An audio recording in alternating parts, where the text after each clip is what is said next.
Hello and welcome back to another edition of GNAT-TV's News Project Live on our Facebook page. My name is Andrew McKeever. I'm the news director at GNAT-TV, and it's a pleasure to have you with us today on Friday, September 24th. Busy week this week locally, so we'll start there with a roundup of some of the top stories that happened this week in our neck of the woods. We'll start with the meeting that occurred Monday night at the Wilburton Inn about the controversy surrounding Long Trail School. There was a meeting of parents and faculty members and friends of the school based in Dorset. They held a meeting there Monday night about their concerns about the school's leadership with a focus on the high level of faculty turnover they were perceiving and communications issues in general between them and the school's board of trustees and the head of school. At the meeting, several folks there spoke to their concerns about the school's bylaws, its student-teacher ratio, particularly in the middle school grades. Enrollment has grown at Long Trail, but the number of teachers has remained the same. So there's a concern about the student-teacher ratio no longer being quite as desirable as it once had been when the enrollment was somewhat lower. And again, also concerns expressed about the departure of faculty members and what some described as kind of a top-down management style. One of the highlights, certainly, of the meeting was hearing from David Wilson, who was the founder of the school and also served as its headmaster for many, many years. He called for basically a coming together between all the parties involved and putting the interests of the school students first. There were no board members who attended the meeting. They had been invited but declined to show up. But the board did release a statement later in the week where they offered to hold a strategic planning session with faculty, staff, and board members to focus on the enrollment and growth in class size. So this would be held sometime in November. And ahead of that, a strategic enrollment task force would be created to provide information and perspectives in advance, and invited all interested faculty and staff to join this task force.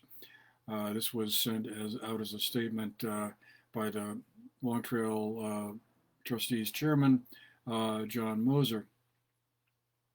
The statement also added that last year Long Trail had conducted 3 school-wide forums that included students, parents, and faculty, and it was done in a professionally facilitated strategic planning process. But that letter did not directly address the questions that were raised at the meeting on Monday night about the student-teacher ratio and faculty turnover and the communication issues. I guess there is still more to come here. We are working on a full report about this whole situation, which will include a follow-up discussion I was able to have yesterday with 3 folks who were involved in the parent group that's been raising some of these concerns, and we hope to have that ready for you early next week. Moving on from that, we also saw a decision come down from the Public Utility Commission on the very controversial Richwell Road solar project that's been in the works for several years now. The Public Utility Commission denied the permit for what would have been a 500 kilowatt solar installation of about 2,000 solar panels on a field alongside Richwell Road near Bournebrook, if you head south across the Bournebrook Bridge there and head down towards the target program at Burnburton. That'd be that field that would be off to your right as you're heading south, looking eastward towards Mount Equinox. The Public Utility Commission felt that the project would have a, quote, undue adverse impact on the aesthetics of the neighborhood there.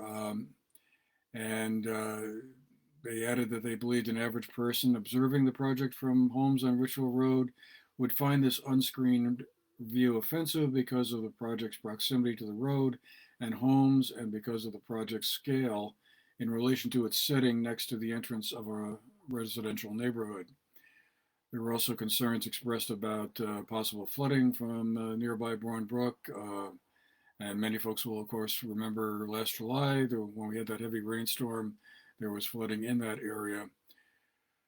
Uh, so the project had been under development by a Manchester-based company, MHG Solar. That parcel of land had been identified as a preferred site by town officials for such a project, but the uh, the opposition that came from the neighborhood clearly had a large impact on the commission's decision in the end.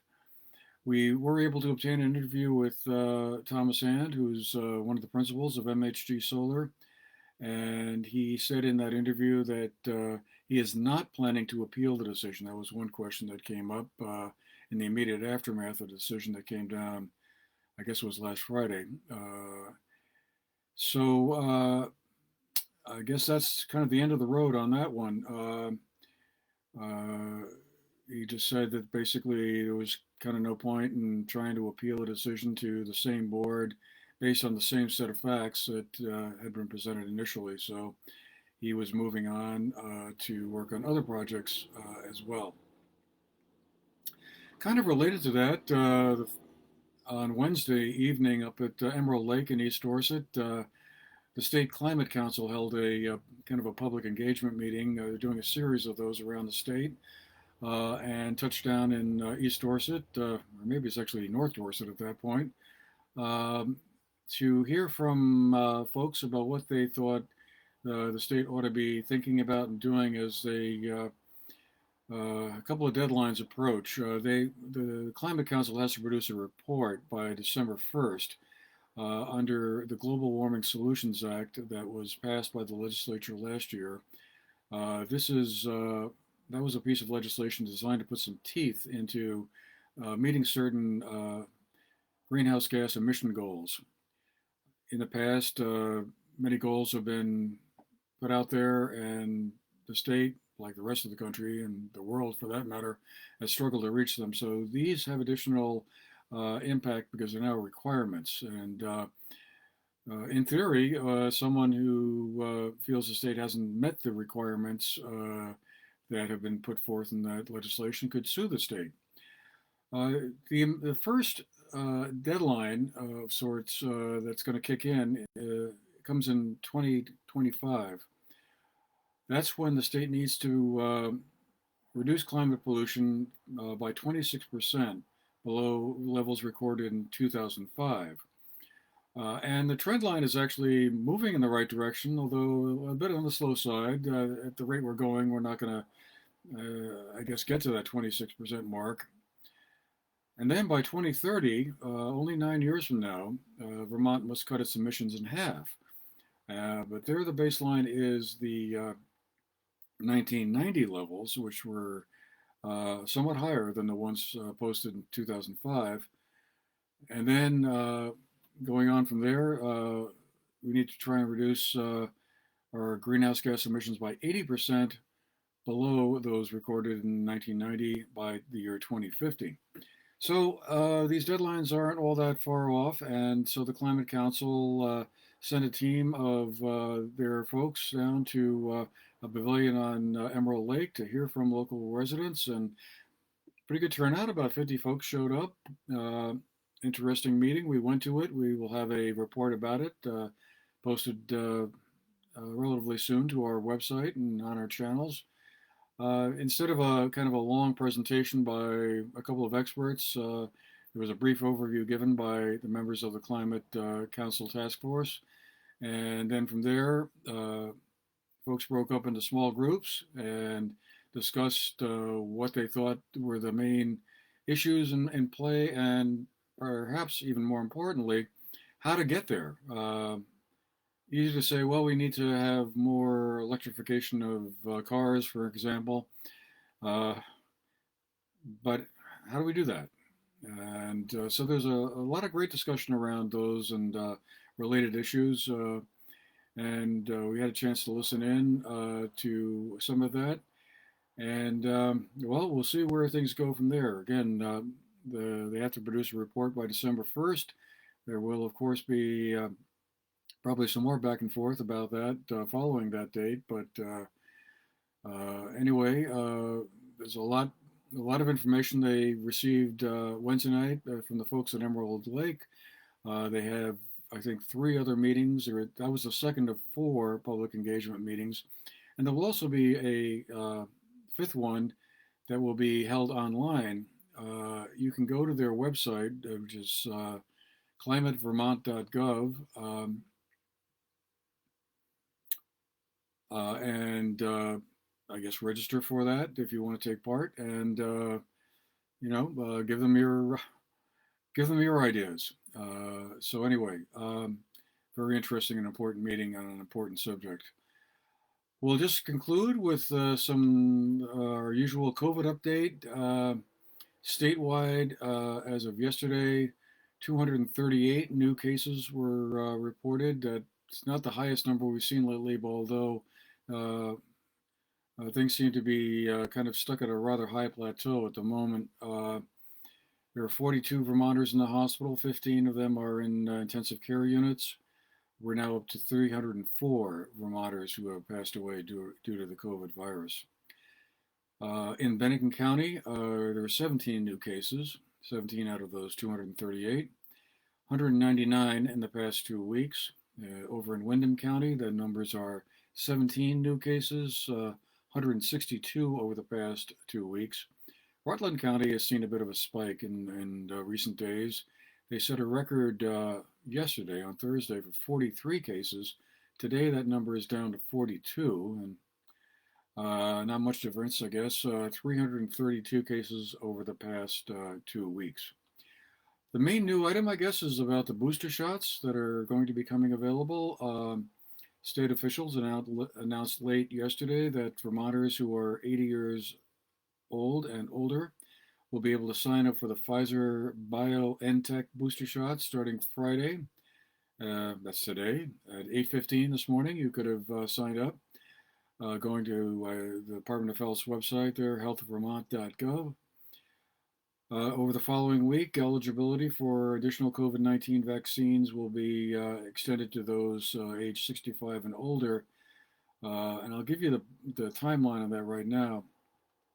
So today, if you're 80 years old and older, you can sign up. By Monday, the 27th, those 75 years and older can sign up. And then Wednesday, September 29th, those 70 years old and older can sign up. And Friday, October 1st, those in the 65-year-old and older age bracket can also sign up. So there's been a bit of back and forth around this at the federal level. The Centers for Disease Control and the Federal Drug and the FDA have been kind of not quite on the same page on this, but they've kind of come to a joint decision on this now, so that the Centers for Disease Control have recommended that older Americans receive a 3rd shot if they had previously been inoculated with the Pfizer vaccine. So if you got the Moderna or the Johnson & Johnson, this doesn't apply to you just yet, although probably will shortly. The U.S. Food and Drug Administration. That's what I was trying to remember. Anyway, there was a question about whether or not those booster shots should also be available to frontline workers, such as healthcare providers, teachers, and grocery store employees. But early this morning, CDC Director Rochelle Walensky overruled her own advisory committee and recommended the additional doses be available to frontline workers, so they are also included in the age cohorts that I mentioned earlier.